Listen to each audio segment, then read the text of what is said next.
guys, welcome to the edition of Kathleen Cuisine. I'm Kathleen Nelson and we are doing Kathleen Cuisine quarantine style. When I say quarantine style, we're in our scrubs because we've been home all day. We're drinking a beer because it's 5 o'clock and we absolutely need it in order to get through the rest of the day in this quarantine. What I'm going to show you today is how we improvise and cook. When you're in quarantine, while you have all the intentions of having all the right ingredients in hand, sometimes you don't always get to go to the grocery store just to buy those last minute things that you forgot. So I'm in the same situation, but I want to make pot stickers for y'all today, and I'm going to show you some things that I'm going to do to improvise to help produce an amazing, amazing dish for y'all. All right, so we're going to run through the actual ingredients that we need in order to build out our pot stickers. Since we're in quarantine, I don't have everything I need. I tried to go to the grocery store and buy what I needed, but of course I've had a few items that were missing. But I do have the basics. One of those is gyoza wrappers. If you've ever been to the grocery store, you can find these in the Asian section, the fresh vegetable section, kind of by where the tofu is. And ground pork. Those are the two key things that you need for sure to make gyoza or pot stickers. You can make it with chicken, or you could make it with some other ground meats, but I personally like the ground pork. A couple other things that you should have is garlic. Those typically is a staple that most people have in their own house, and as well as ginger. Ginger is a wonderful staple for a lot of different reasons, and so it is something that I typically always have on hand. I would have liked to have green onions, but they don't keep as well. So for my quarantine pantry, I only have regular onions, which I'm going to be using today. The other condiments, don't be scared thinking, oh my God, you have so many condiments. The reason I have these things out is to add my unique spin onto the pot sticker. Ideally, you would have some rice wine vinegar to sort of give it that bit of an edge. I don't have any vinegar in this house. However, I was able to find this great red pepper plant sauce.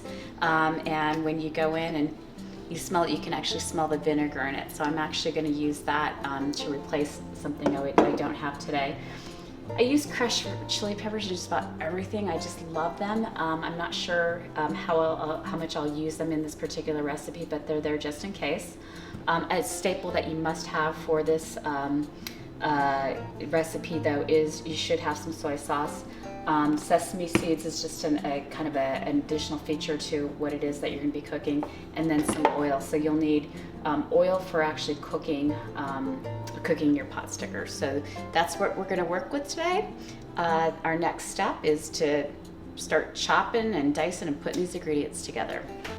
All right, so first thing we're going to do is start chopping our ingredients. And I don't know why everybody always wants to see how people chop their onions. I like to do it this way. I like to cut the ends off. I like to make a little slit, take the outside edges off, so I just get a good, nice portion of my onion. So basically, I cut it in half, and I slice very thin. Don't look at my nails. Remember, I'm in quarantine, people. I haven't had a chance to get to the nail salon anytime, so I'm doing the best I can to keep my nails as beautiful as I can.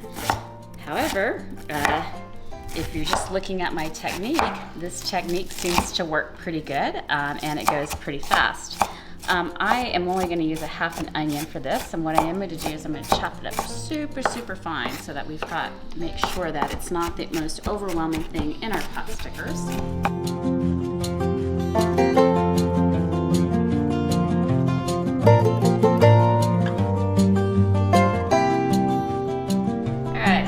We're going to mince up some garlic. So the best way to mince up your garlic is to pull them out of the clove, bring them in, and best thing to do is just take your knife, smash it, just like that. And then what'll happen is that all your skin will come off, and you'll just be left with a partially smashed garlic.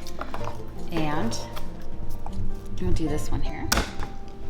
And I'll take all the skins off of it, and we'll have something to start working with. Take all the skins away, and we just mince.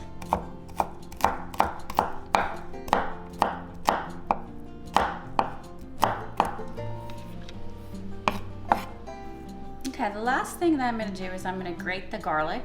As you know, garlic, I wish I had a bigger thing of ginger root, but we've been going through it a lot of it lately. This is what I have left. But a ginger root, it has a skin on the outside, and then it has pulp in the middle, and it's very stringy. So I'm going to show you actually how you get the pulp from your ginger that you need. What you're going to do is you're actually going to peel the edges from your ginger root and take them off, just like so. And then bring all those aside. So this is a regular grater. I'm sure you've seen this in your house or your mom's house or what have you, but you've got 4 different sides. The best side that I find for grating, especially with something that gets really stringy like this, is I try to use this little part here. See, it's got the up and down. That's sort of the grating motion that you want. And so I just take it and I just start grating it like so, and you start to get this nice, juicy, yummy ginger flavor that will then be part of a really good foundation for your pot stickers. So that's how you get your ginger. So in this particular case, I'm going to use probably about the rest of this. So it produces about where's my ginger? Produces about probably about a little bit more than a tablespoon of ginger. All right, so next step in this whole thing is we get to mix stuff together. Luckily, since we're in quarantine, I have these wonderful fancy little gloves around, which makes mixing the meat by hand so much more interesting and so much more less disgusting. So I am just taking the meat and I am putting it all in there. So if you remember, we cut up our onions. So I'm going to take our onions and throw those in there. And then I'm going to take our delicious garlic and throw that in there. And I'm going to take our delicious ginger and throw that in there. So that's sort of the basis for it. Remember, I needed something vinegary. Well, I have this wonderful pepper plant sauce. Haven't really cooked with it before, but I'm just going to make a little estimate here in terms of how much I think it's going to need. And then as far as soy sauce goes, you want about probably about a tablespoon to a tablespoon and a half. So we're just going to go ahead and throw that in there like that. And then you're going to want a little bit of sesame oil, so probably about a tablespoon. So we're just going to estimate about that. From there, this is where the wonderful gloves come in handy, and you just go and you just mix all that together and get it all nice and smell. I wish you had smell-o-vision. Just the smell of all these ingredients alone, oh my God, amazing. Wow, the ginger just, I can't wait to see what this is going to taste like. You know, it's a little bit of a hodgepodge, and I know it's a little bit of a last minute without all the wonderful ingredients, but I can tell you this is going to be amazing. So we're going to go and mix that up really, really good. And you can try and do it with a spoon. However, you're just not going to get the degree that you need of getting all those ingredients fully mashed together and just melding with each other. But oh my God, I can tell you, this is gonna just be amazing. I'm looking forward to it.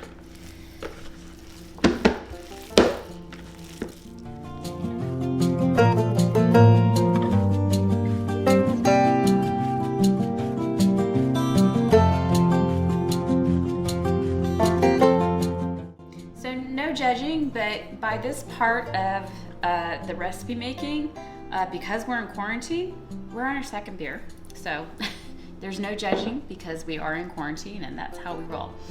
So I use this little technique when my mom used to bake cookies, and before we had those handy dandy little things that pre-measure, we just took a teaspoon and we just took a fork and we just put it, made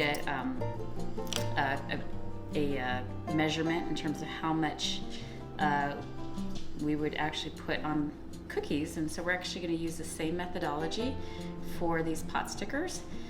Basically, we just take the pot stickers, we fold it in half, and we just press the edges together, and that's basically all there is to actually forming the pot stickers. So let's go ahead and let's time lapse that through so that we can start making a bunch of these and get them ready to go.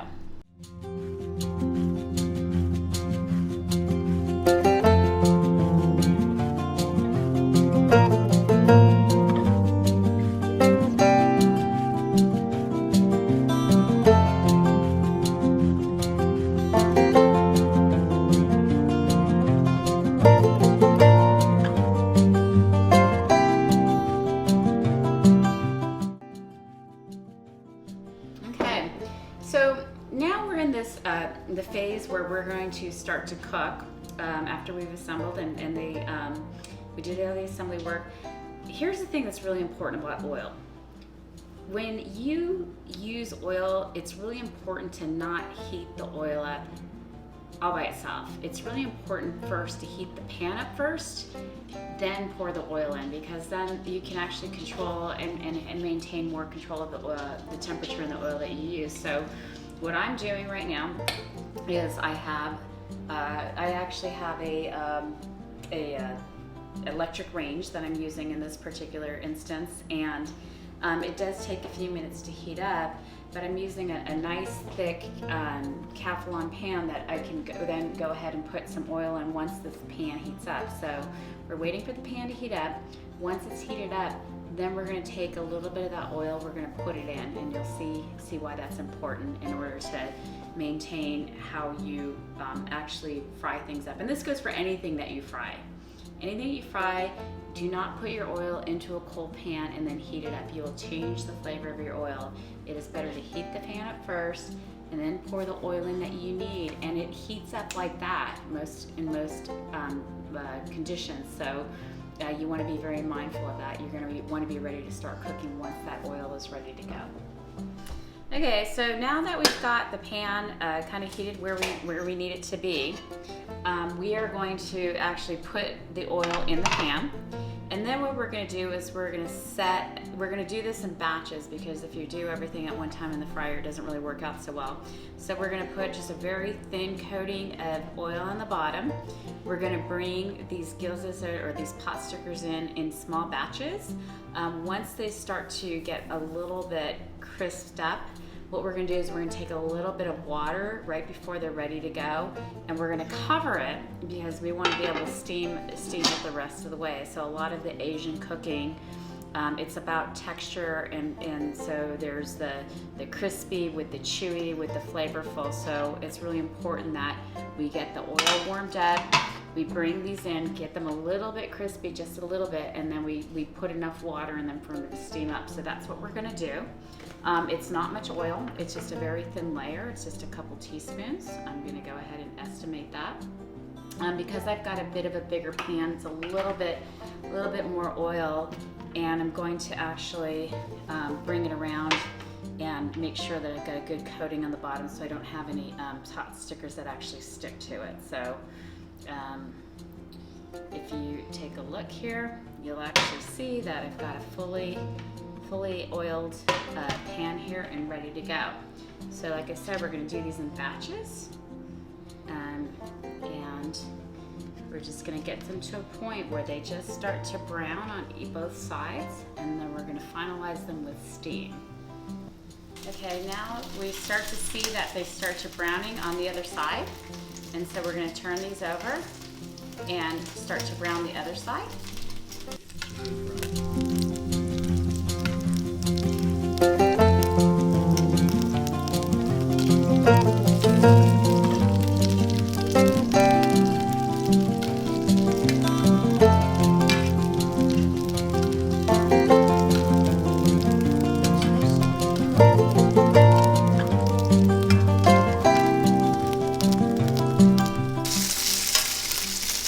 Both sides are just a hint of brown, and it's ready to start steaming. So what we're going to do is we're going to put a cover on, because once you put the water in, it's going to splatter everywhere. We just want to get a little bit of hint of water so that we can steam it the rest of the way. You see the steam that's coming up all around there? So once that water is reduced, down to almost nothing, then these things are just going to be about ready to go. So it takes a couple minutes. This is a little bit bigger batch, so I'm just going to throw a little bit extra water in.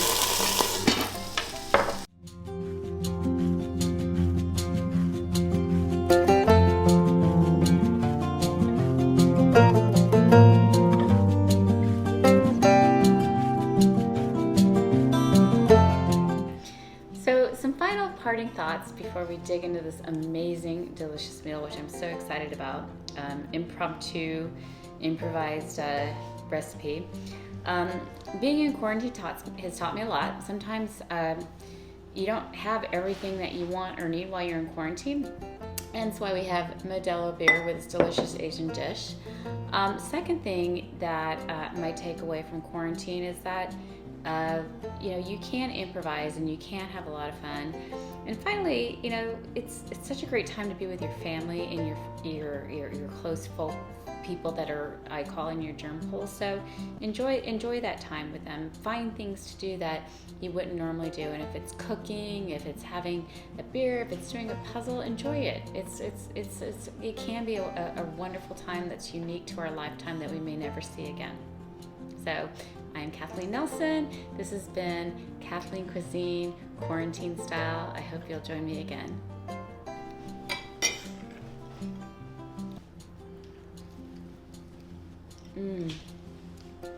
Oh. Wow.